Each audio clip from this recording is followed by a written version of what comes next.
Welcome to Billionaires Row. 5 towers, over $20 billion in real estate. 5 years ago, this stretch of Manhattan was sold to the world as the safest investment money could buy. Today, every single one of them is starting to fail at the same time. This is 432 Park Avenue, a 1,396-foot skyscraper on 57th Street. The tallest residential building in the world when it opened in 2015, a tower that cost a projected $3.1 billion to sell, and a building where apartments were purchased for up to $88 million each. It is not sinking, it is not tilting, but it is defective. Residents who paid 8-figure sums for their units have reported terrifying noises, elevators that trapped them for hours, and a series of catastrophic floods that caused tens of millions of dollars in damage. And now, 2 separate lawsuits together, seeking nearly $300 million, allege that the developers knew the building would fail before they sold a single apartment. 432 Park Avenue sits between 56th and 57th Streets on Park Avenue in Midtown Manhattan, in the area known as Billionaires Row. The tower was developed by Harry Macklowe CIM Group and designed by the late architect Rafael Viñoly. At 1,396 feet and 102 floors, it has a 15:1 height to width ratio, meaning for every 1 foot of width, the building rises 15 feet into the sky. The Empire State Building, by comparison, has a ratio of approximately 3,001. The Burj Khalifa is around 9,001. No residential skyscraper in history had ever been built this thin at this height. The building's footprint is a perfect 93-foot square, barely larger than a tennis court. The units inside 125 condominiums range from a 2-bedroom unit at $10.5 million to a 6-bedroom abode at $55 million, with the top penthouse recorded at $88 million. Renting a unit can cost $1 million per year. Owners of 432 Park's 104 condos have access to 30,000 square feet of amenities, including a private restaurant on floor 12, a 75-foot pool, a screening room with velvet armchairs, a library, a billiards room, and a 14-seat boardroom. In 2013, developer Harry Macklowe told the New York Times, "This is the building of the 21st century, the way the Empire State Building was the building of the 20th century." By 2014, 50% of the building's units had already been sold for a collective $1 billion. That figure jumped to 90% by 2015. Jennifer Lopez and Alex Rodriguez purchased a 3-bedroom unit there in 2018 for $15.3 million, which they sold less than a year later. Other noted residents have included Douglas Elliman chairman Howard Lorber, fashion designer David Chu, and art dealer Heli Nahmad. The foundation of 432 Park Avenue's catastrophic condition begins with a single engineering decision made before the first floor was poured. The building's extreme slenderness, that 15:1 ratio, means every tall building's inherent vulnerability to wind was magnified to an extreme that had never been tested at residential scale. When wind hits a tall, thin building, it does not just push against it. It curls around the sides and creates rotating air forces on the backside, a phenomenon engineers call vortex shedding. These forces pull the building back and forth in a rhythm. If that rhythm aligns with the building's natural frequency, the tower begins to swing. On 432 Park Avenue, the building has been observed swaying up to 3 feet in each direction at the top floors. To counter this, engineers deployed 2 strategies. First, they constructed the building using a tube-in-tube design, a 30-foot square reinforced concrete core with walls 30 inches thick at the base, wrapped by an outer shell of columns that taper from 5 feet 4 inches wide at the bottom to 20 inches at the top.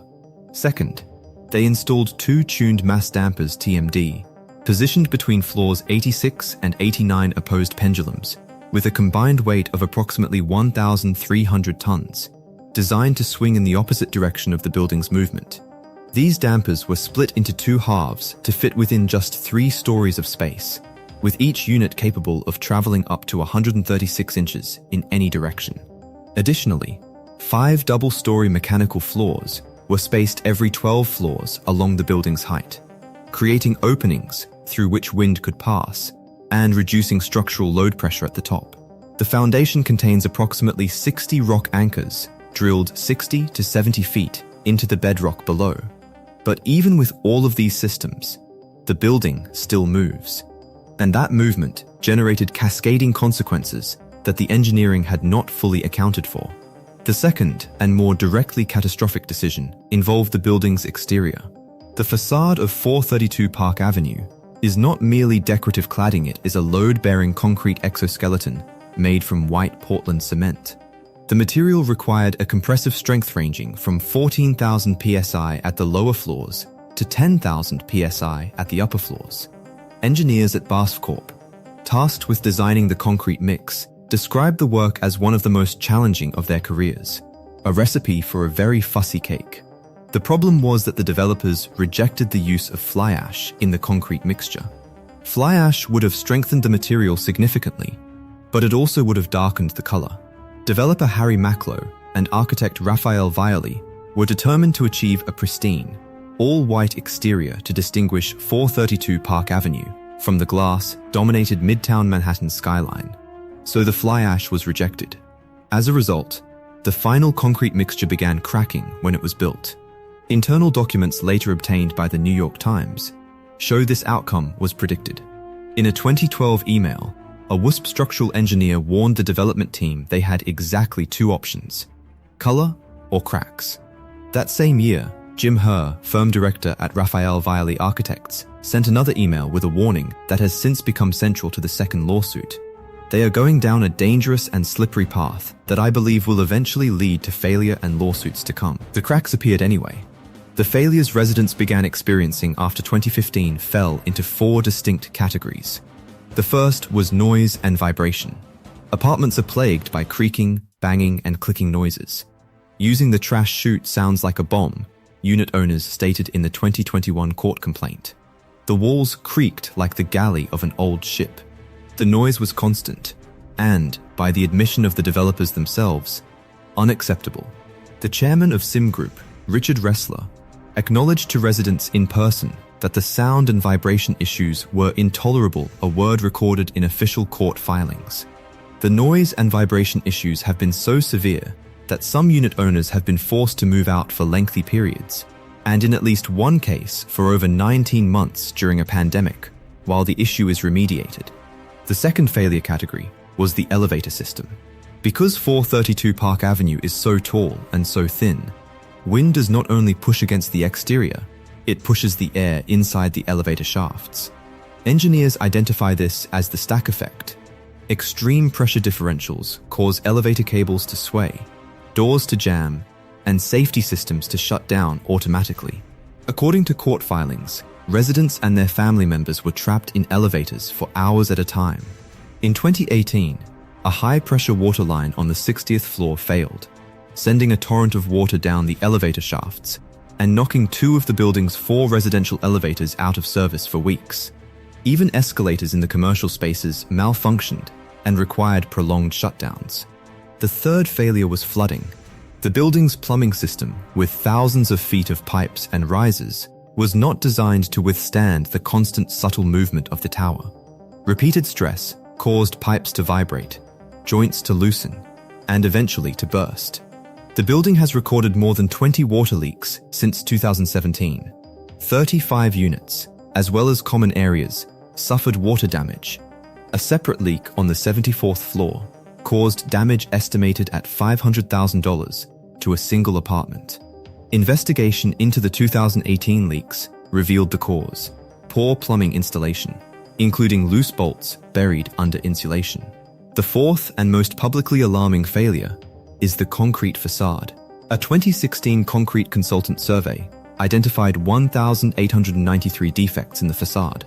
A court filing from April 2025 describes the exterior as plagued with thousands of severe cracks, spalling, and other forms of deterioration. A 10-inch deep crack has been documented running through the building's central structural core. Water has penetrated those cracks and begun corroding the steel rebar, reinforcing the concrete columns. In some locations, entire chunks of concrete have broken off from extremely high floors. Independent structural engineer Steve Bongiorno told the New York Times, "Chunks of concrete will fall off, and windows will start loosening up. You can't take the elevators. Mechanical systems start to fail. Pipe joints start to break and you get water leaks all over the place." Bongiorno added, "The building is being stressed beyond what was intended. There's no sidewalk shed that's going to protect you from chunks of concrete popping off a 1,400-foot building.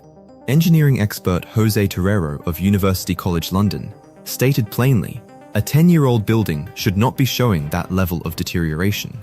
Nobody can argue that that is not a failure. Estimates for a full facade overhaul range up to $160 million for a building that was completed just a decade ago. The legal response from residents has been structured around two separate lawsuits filed years apart. The first complaint was filed in September 2021 in New York Supreme Court by the 432 Park Avenue Condo Board against CIM Group, Macklowe Properties, and the developer LLC formed to build the tower. The board sought $125 million in damages plus punitive damages.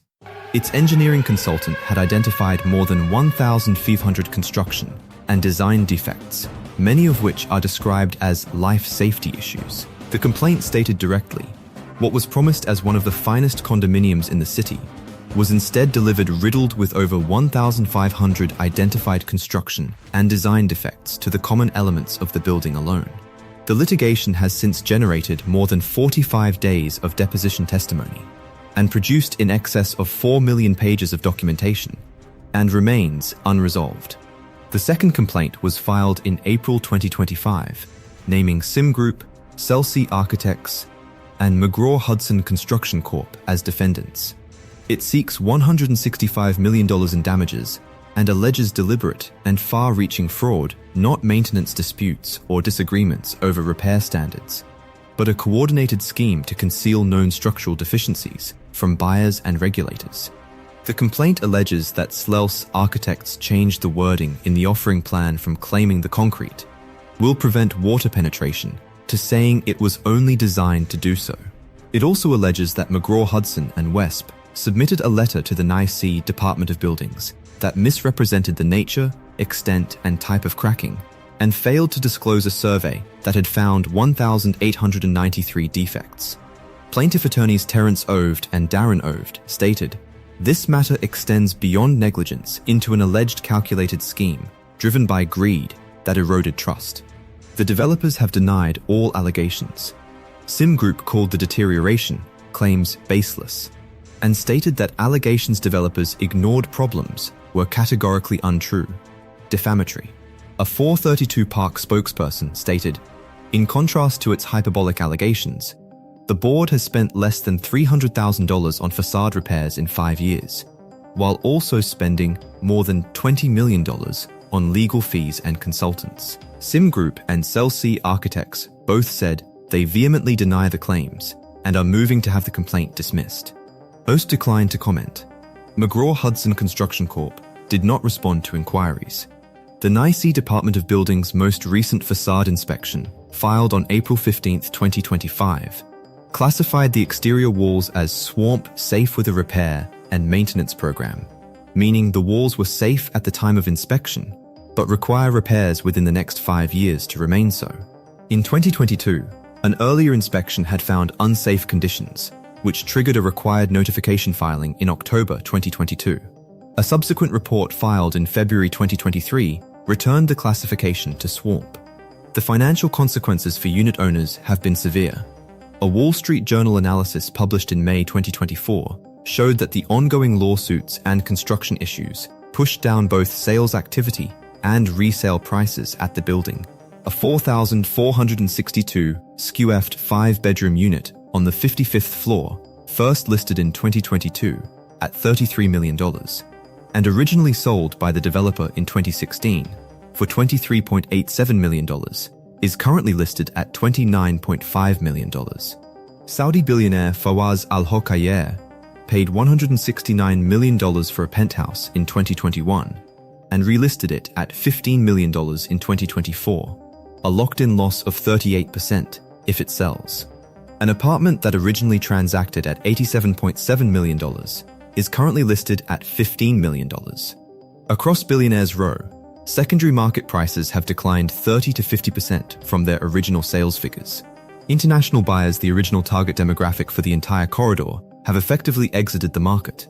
The same pattern runs across every tower on the Strip.